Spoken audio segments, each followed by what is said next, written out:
Assalamualaikum warahmatullahi wabarakatuh. Dalam kitab I'anatul Talibin Bab Lukatah karya Abu Bakar bin Muhammad Syafa Adimyati, diceritakan sebuah kisah sahabat yang membuat Rasulullah SAW meneteskan air mata.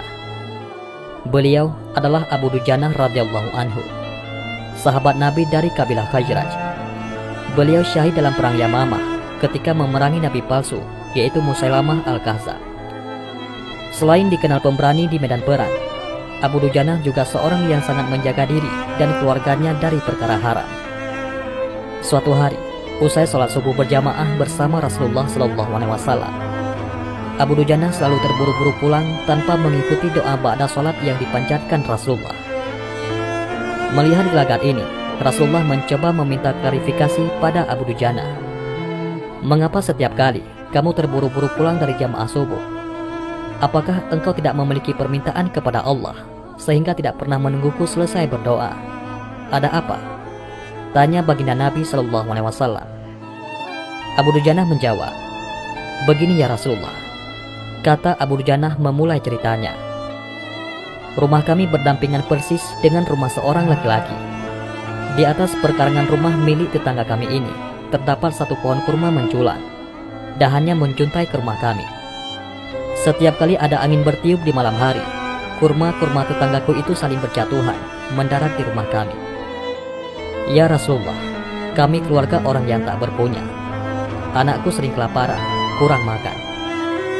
Saat anak-anak kami bangun, apapun yang didapat, mereka makan. Oleh karena itu, setelah selesai sholat, kami bergegas segera pulang sebelum anak-anak kami terbangun dari tidurnya. Kami kumpulkan kurma-kurma milik tetangga kami yang berceceran di rumah. Lalu kami kembalikan kepada pemiliknya. Satu saat, kami agak terlambat pulang. Ada anakku yang sudah terlanjur makan kurma hasil temuan. Mata kepala saya sendiri menyaksikan. Tampak ia sedang mengunyah kurma basah di dalam mulutnya.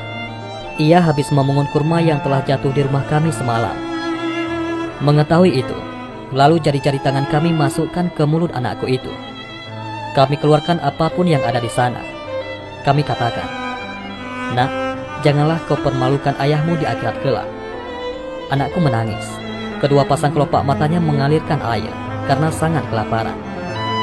Wahai Rasulullah, kami katakan kembali kepada anakku itu, hingga nyawamu lepas pun, aku tidak akan rela meninggalkan harta haram dalam perutmu. Seluruh isi perut yang haram itu akan aku keluarkan dan akan aku kembalikan bersama kurma-kurma yang lain kepada pemiliknya yang berhak. Mendengar itu, mata Rasulullah SAW berkaca-kaca. Butiran air mata mulianya berderai begitu deras. Baginda Rasulullah mencoba mencari tahu siapa sebenarnya pemilik pohon kurma yang dimaksud Abu Dujanah itu. Abu Dujanah pun mengatakan bahwa pohon kurma itu milik seorang laki-laki munafik. Tanpa basa-basi, baginda Nabi mengundang pemilik pohon kurma. Rasulullah lalu mengatakan, bisakah tidak jika aku meminta kamu menjual pohon kurma yang kamu miliki itu? Aku akan membelinya dengan 10 kali lipat dari pohon kurma itu sendiri. Pohonnya terbuat dari batu zamrud berwarna biru, disirami dengan emas merah, tangkainya dari mutiara putih. Di situ tersedia bidadari yang cantik jelita sesuai dengan hitungan buah kurma yang ada. Kata Rasulullah menawarkan. Laki-laki munafik ini lantas menjawab dengan tegas, saya tak pernah berdagang dengan memakai sistem jatuh tempo. Saya tidak mau menjual apapun kecuali dengan uang kontan dan tidak pakai janji kapan-kapan. Tiba-tiba sahabat setia, yaitu Abu Bakar As-Siddiq radhiyallahu anhu datang. Lantas berkata, ya sudah, aku beli dengan 10 kali lipat dari tumbuhan kurma milik si Fulan, yaitu salah satu yang varietasnya tidak ada di kota ini. Lebih bagus jenisnya. Si munafik pun kegirangan sambil berujar, ya sudah, aku jual. Abu Bakar menyahut, bagus, aku beli. Setelah sepakat, Abu Bakar langsung menyerahkan pohon kurma itu kepada Abu Dujanah.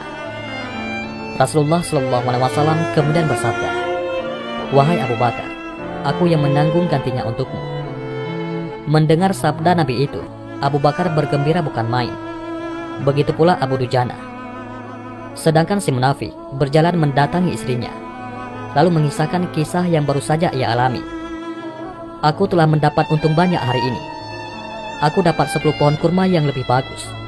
Padahal kurma yang aku jual itu masih tetap berada di pekarangan rumahku.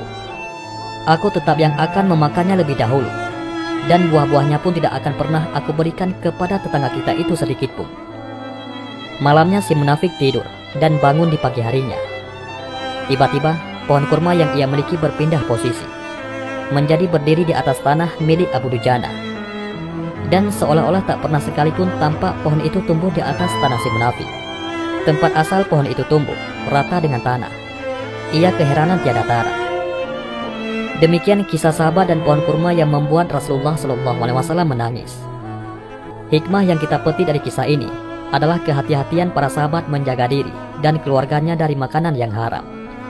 Sesulit apapun hidup, seberat apapun hidup, seseorang tidak boleh memberikan makanan untuk dirinya sendiri dan keluarganya dari barang haram.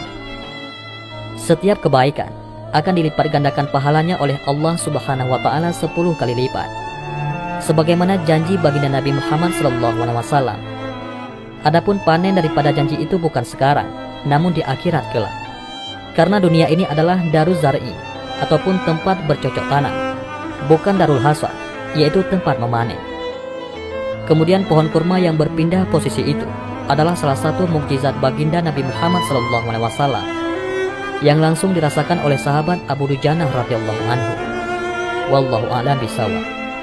Mudah-mudahan ini semua bermanfaat. Assalamualaikum warahmatullahi wabarakatuh.